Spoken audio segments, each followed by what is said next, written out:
People will just be laughing at us if we. Yeah, good, okay. So I know that this isn't like anything super formal or official, but when we knew that we were coming back, we just thought it'd be really cool to be able to spend time with people and talk more about what God's been doing. We've been able to talk with people here and there and have more in-depth conversations and explain things, but we didn't know if we were going to get to do that with like everybody. And so, nice. And we feel like it's part of our biblical responsibility too. When you look in Acts and you see Paul and you see how he would go and like report back and just explain about all the great things that the Lord had been doing. And so we thought it would be cool to just do something simple where we could share more about what the Lord has done. I mean, because we're almost at that year point. It'll be a year in, let's see, I got there on July 8th. So we're getting pretty close to that. And then I think you were the 12th, right? Something like that. So Married already. almost a year. And in one sense, it's kind of weird because we don't feel like all these big things, like we're doing all these big, great things, or we're saving Chihuahua or anything like that. A lot of it has just been monotonous, has just been our family getting used to a new place, getting unpacked in our home, getting used to the neighborhood, figuring out how to pay bills there. Like some of the things that you'd never think of that are actually really difficult. It's been a lot of that, especially the first few months. And then after those first like 2 or 3 months where we were really just getting moved in, and I was actually still working with Dell. Like if you guys had I don't know if you guys saw an email, but for the first few months I was still working with Dell while we were moving in and getting plugged in with the church and stuff like that. And then about a week after I finished with Dell, I started up on the Spanish school like full time, and that was my whole focus for like 5 months pretty much. Where we were still doing other ministry stuff, still helping at the church, and I got to teach a few times at the church, and Priscilla started getting involved with Lightshine a little bit, and like the Lord was doing these other little things, but from the end of November until June, it was right? Yeah. At the beginning of June, I was in classes where I was probably spending about at least 25 hours a week to 30 hours like in class, and then I had homework on top of that. So that was a blessing. It was super monotonous at times and like really frustrating because I didn't realize that there's different levels of fluency. You know, like I think I had this dream that, okay, if I just work my butt off for like a year and just try really hard, I'll be set on Spanish like for good. And that's not that easy necessarily.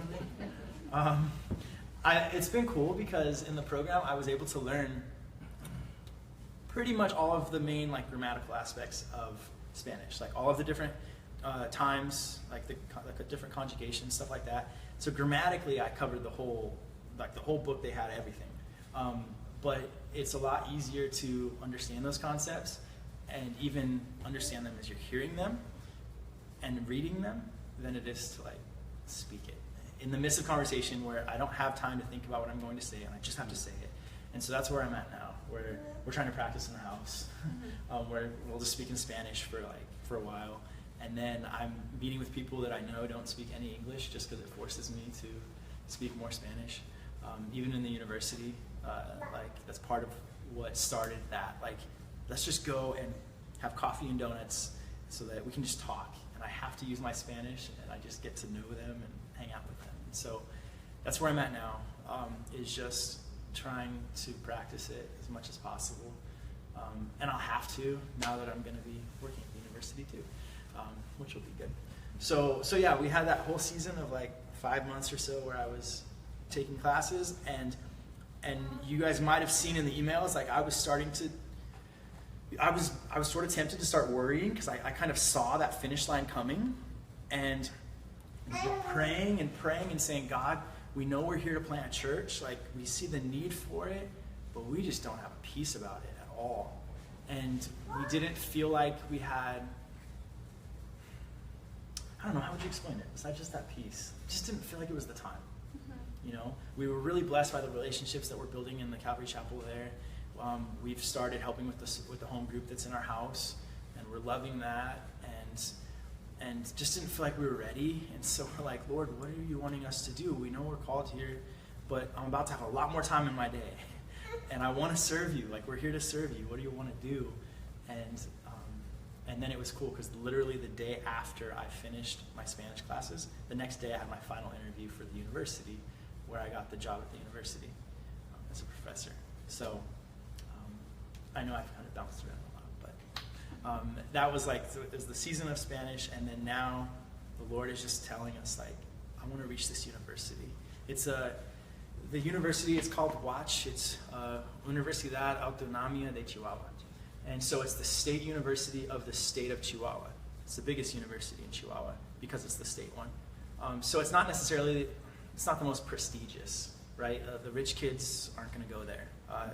But it's the biggest because it's the cheapest for everybody to go to. And so you get a lot of people from other little cities in the state of Chihuahua that come to the city of Chihuahua for school. And so I was told 20,000 students. And then someone else told me it was around 30,000 if you count students and teachers. I don't know how accurate those numbers are, but either way, it's a huge university. And it's split up into two campuses. The North Campus is only a few blocks from our house, and within the North Campus, you have schools that they kind of just function amongst themselves. So you have the medical school, and they kind of stay on their own and doing their medical stuff. And then you have the engineering school and stuff like that. So there's like 5 or 6 schools in the North Campus, and then 5 or 6 schools in it's kind of by Santro, the other campus. It's kind of in the middle of town. And so it's been cool just to see what the Lord's done with that. I've been really excited about that because when we were leaving, we said, okay, I think the Lord wants to do something there. You know, I think that he wants, like, maybe we'll do a Bible study someday or something. And we kind of had like an inkling, but it wasn't like the main focal point at all. And then we started praying. I started going to the university on walks and just walking around the university and praying. And the Lord, it was cool to see him grow, both of our hearts, I think.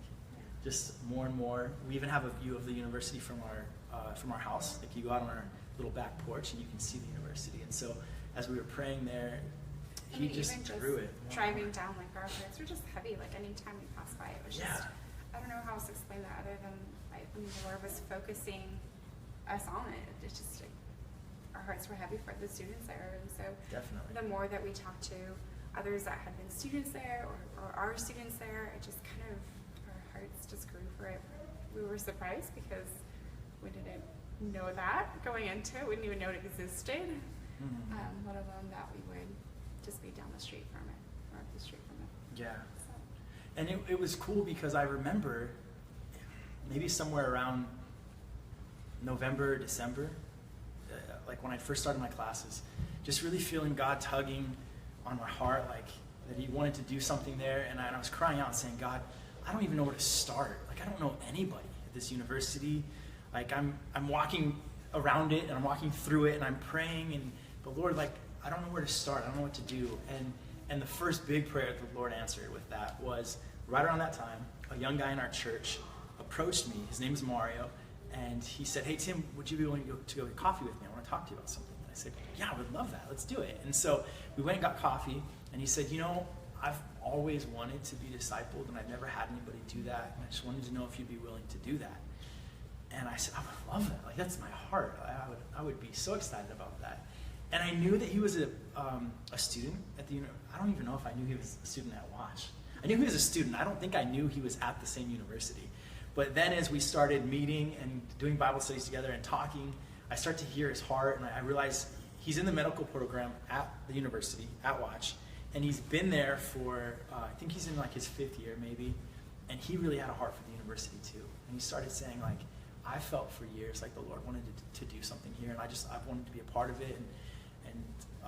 And so as he and I were praying together, we started meeting at the university and praying just at the medical school. God began to grow our two hearts even more and give us more vision for, okay, what would you want to do here, Jesus? Like, what does that look like? And so then we started meeting twice a week, once a week for our Bible study, and then the other time we started, we wanted to bring coffee and donuts, like I mentioned earlier, and just hang out with the students. And so even the answer to prayer for that, like, we didn't know, Lord, what do you want us to do? And he started to give us vision, and then we said, well, we should go talk to an administrator and make sure we can do this, because maybe they won't let us do it, you know? And we prayed a lot for that, and we had such favor. It was crazy. Like, we told them what we wanted to do. We said, hey, as we're talking, we just want to talk about whatever they want to talk about. But if it comes across, like if they start talking about God or we start talking about religion, we want to be able to do that. He said, yeah, go ahead. Go for it. Just do it, you know? And so we're like, wow, okay, the doors are just so wide open, you know? We're right in the middle of the medical school is like 3 buildings, and in the middle is a huge courtyard. And right in the middle there, we can just camp out with coffee and donuts, talk to every student that comes by, and talk about Jesus, and they're fine with it, you know? And so we were excited. We started doing that. We probably started with about a month and a half left of the semester, so I don't even know that would probably put us in like April, probably around April, I think, is when we actually started. We shifted from just prayer to like also doing that. And I was amazed at just how open the students were. Like they were so excited to talk. They were so curious. Yeah. You came from California, you came from the United States, why? You know, like their hope and their dream and what they're working for is to come here, you know, and to do it right. And so why would you leave? Aren't you scared? Why are you here? Well, God called us here. What does that mean? You know, and so, you know, we have a heart to share Jesus here, you know, and this is where we feel like home is. And so it's been neat to just kind of see their response and just building relationships from there. You know, just I'm excited to see this next year going forward with that.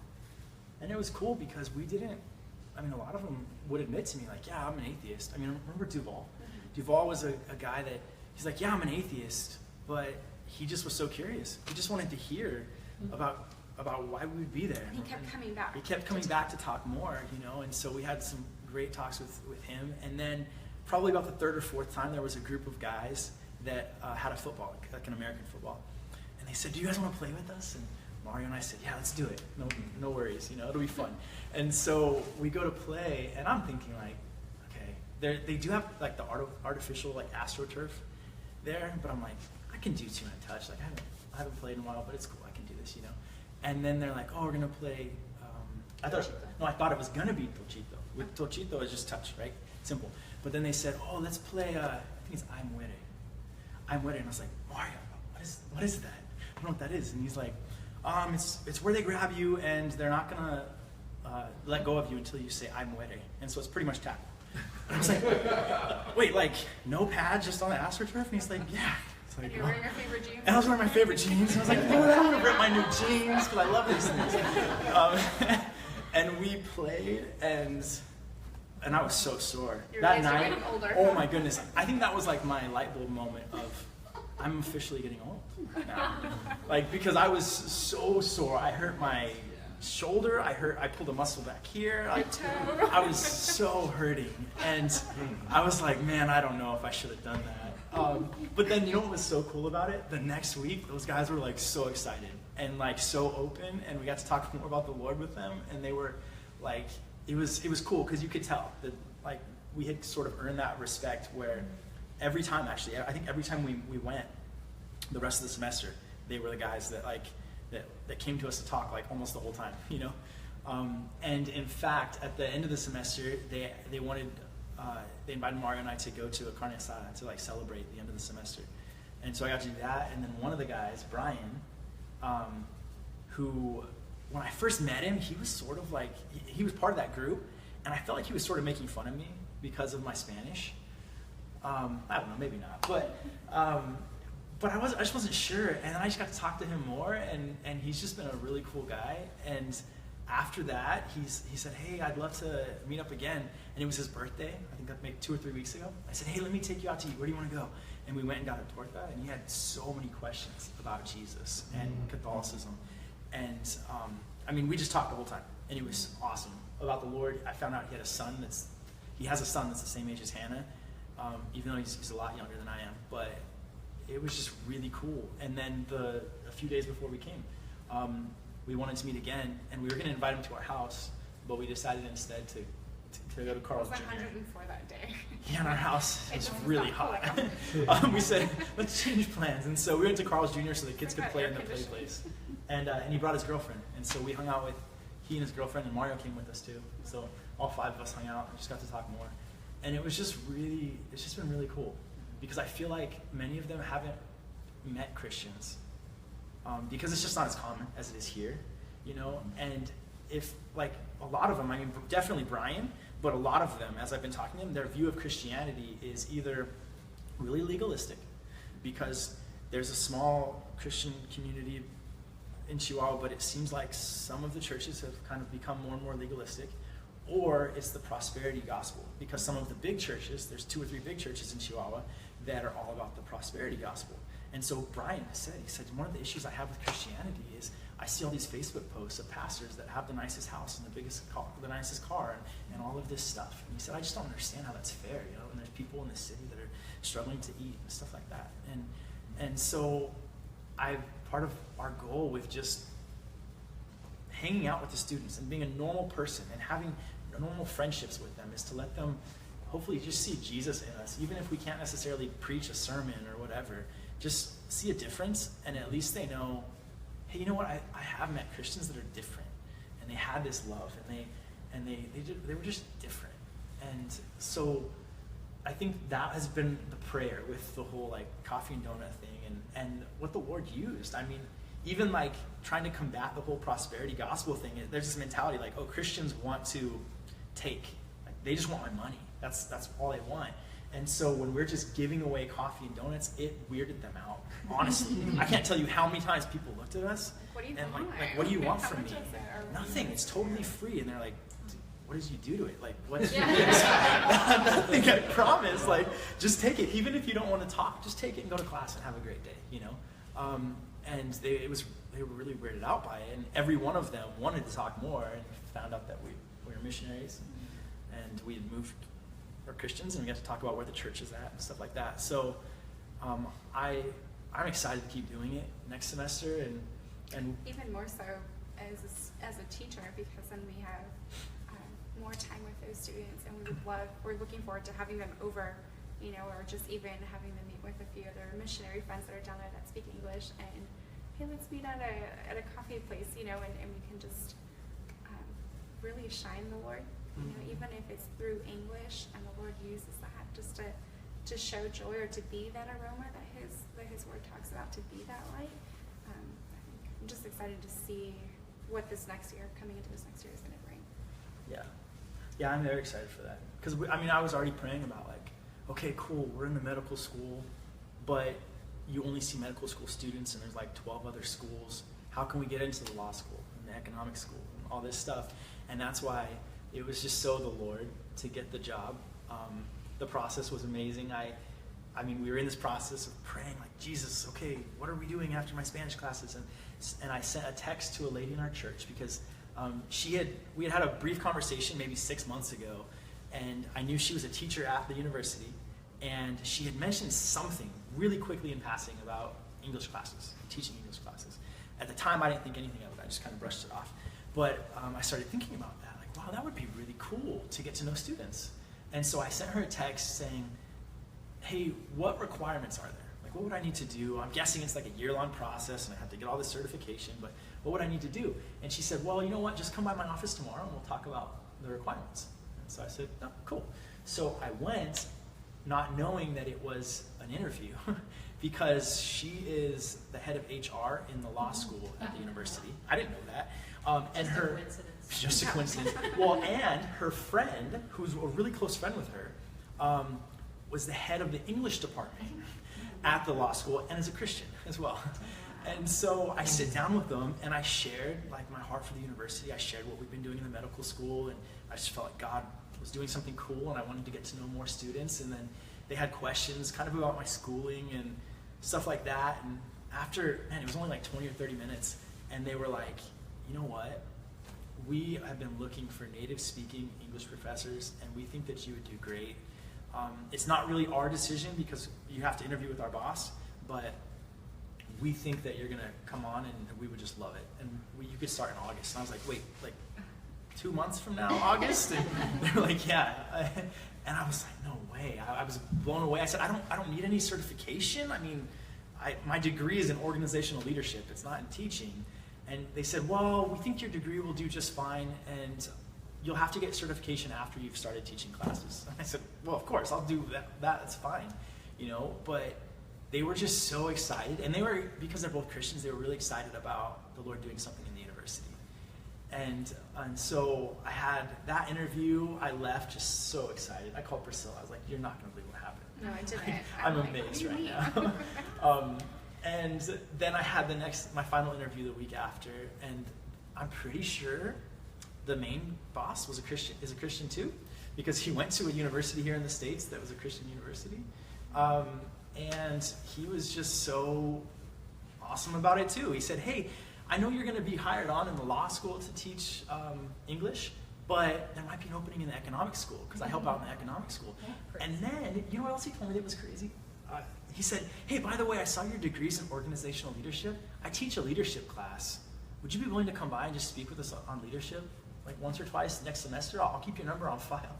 I was like, yeah, because I'm just going to use biblical principles to talk about leadership, because those are the best principles there are. Mm-hmm. So I was like, yeah, sure, that'd be great. Like, I would love that, you know?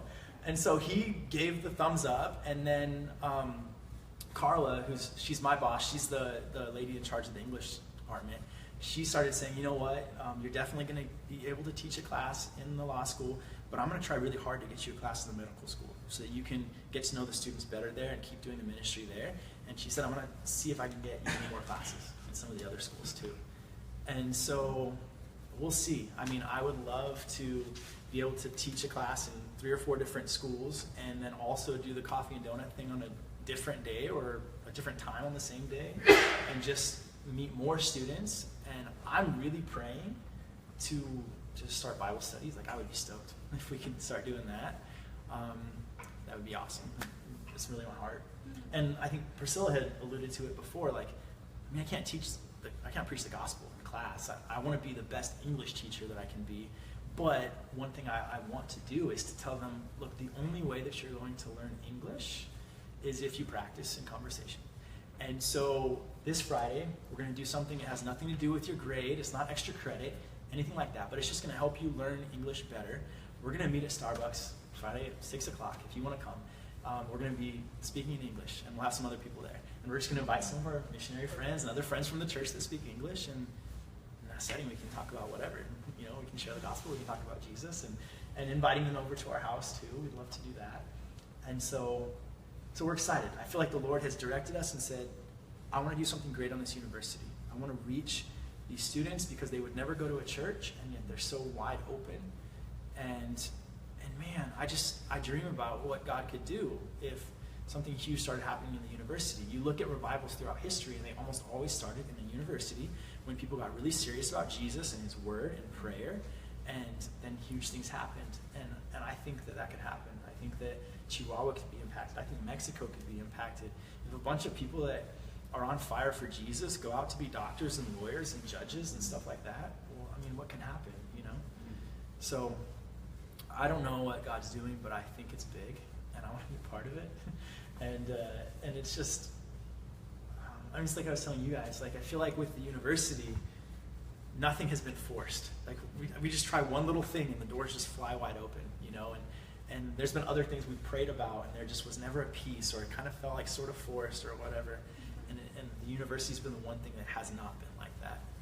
And so, I don't know, I guess that's sort of where we're at. I start teaching classes. I have to be there the first week of August, and then my first class is August 14th. I'm still waiting and kind of bugging them for the books, because I need to know what I'm going to be teaching. And I'm going to be meeting with some people when we get back that are English teachers to kind of ask them questions and stuff like that.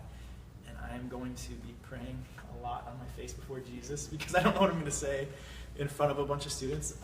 But yeah, I'm going to have about a month when we get back to just prepare, prepare for the classes that I'm going to be teaching. So that's kind of, I guess, in a nutshell, the stuff going on with the university, and there's other stuff we can share about teaching, but that's okay. But I wanted you to share a little bit about the transition for our family, for the kids. Okay. And I think you should share about Soledad too. Because God's done some cool stuff there. Yeah. And anything else Okay. that comes to mind. Yeah, it's been a blessing. So we're at a year mark, and it's gone by so fast.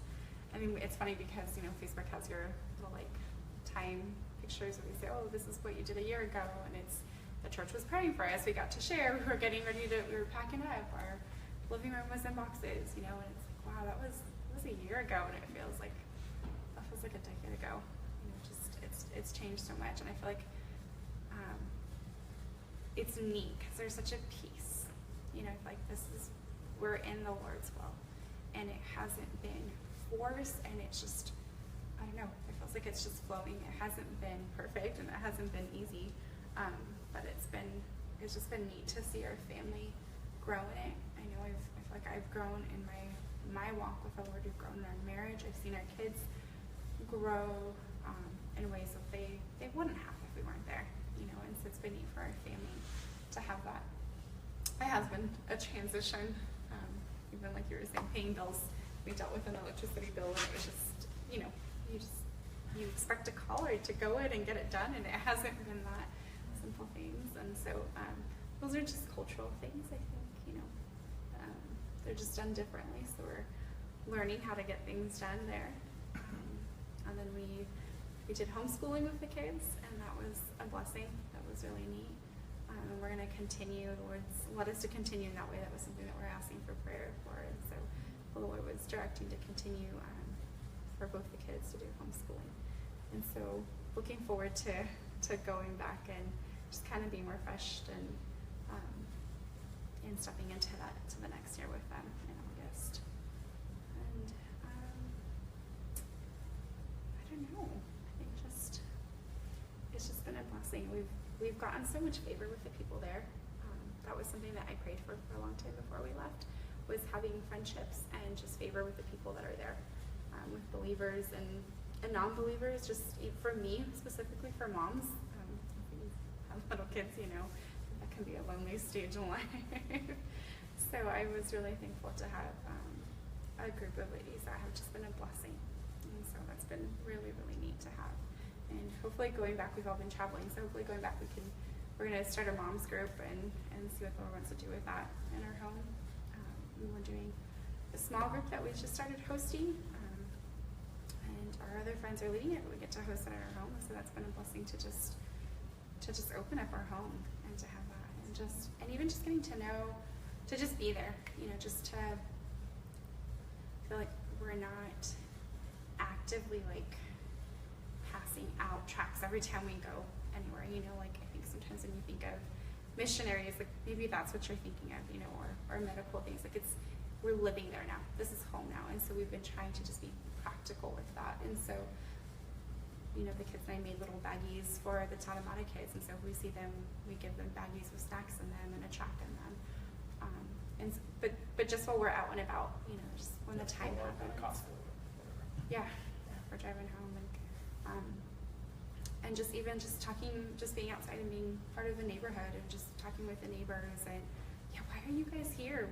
Who are you? What are you doing? What do you mean you're missionaries? And okay, well, how long are you here for? Like, we're here until the Lord says we're not here anymore. You know, for us, this is going to be home now, and so just adjusting to that.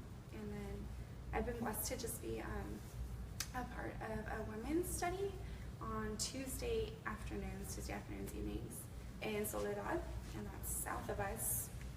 I thought it was like 15 minutes south, but apparently it's like 45 minutes south of us.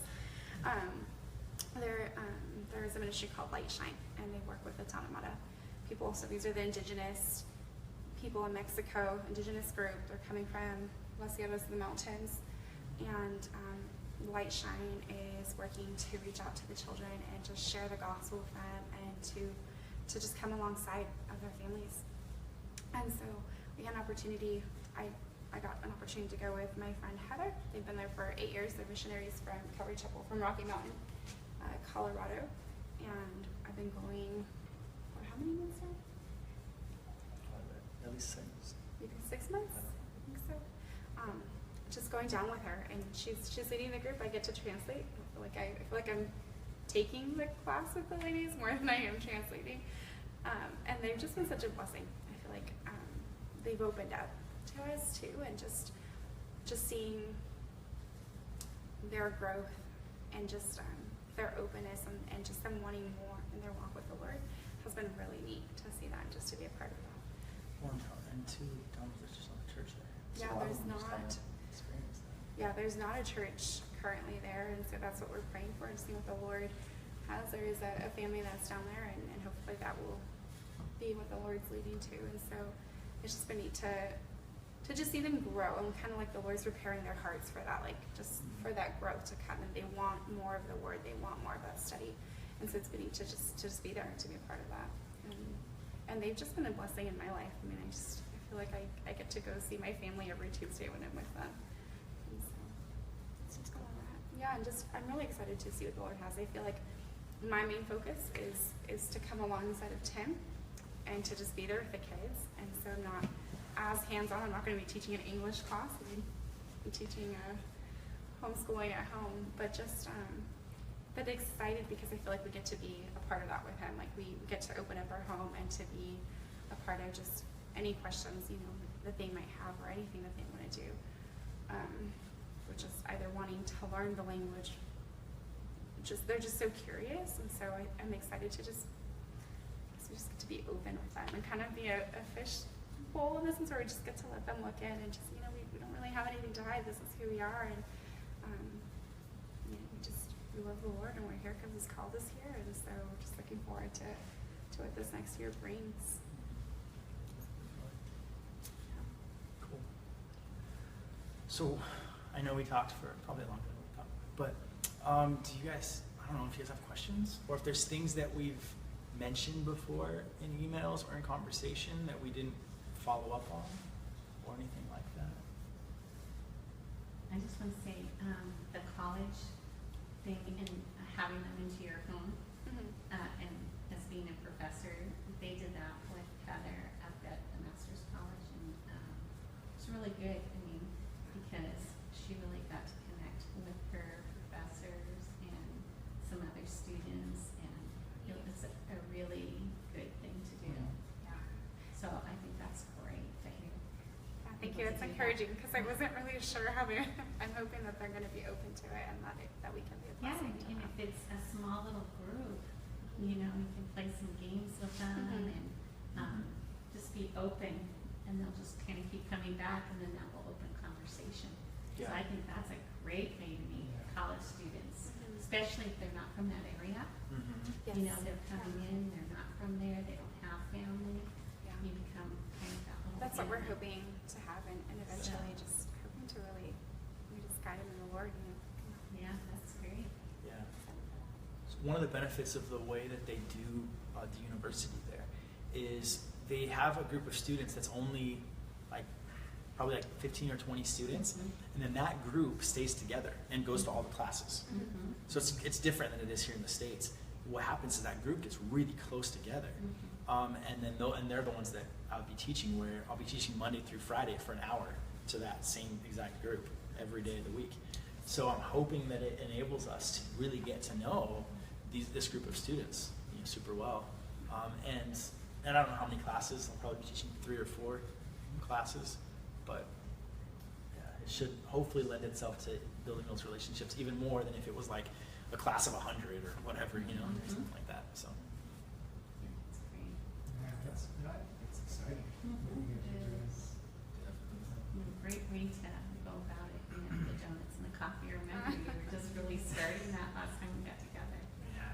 So It's interesting because it feels really simple, and I think, I don't know, sometimes you expect to have this, this big vision and this big thing, and it's like, oh, we literally thought okay, we're gonna go and put a church right there. That's where we want to put it. And the Lord's like, no, this is what you're gonna do. We're gonna keep it simple, and yet we're just left in awe because, like Tim was sharing, I couldn't believe him when he called me after he had the meeting. I'm like, what do you mean, August? What do you mean you got the job? What? Wait, like you were just gonna talk to them? What did I'm like, luckily I ironed his shirt that day and he had a buttoned-up shirt, you know. And it was just really funny because it was just like, only God could do that because it wasn't of us. It wasn't our way. It was His way. And so it was really, I don't know. We were left in awe with that. So I'm excited.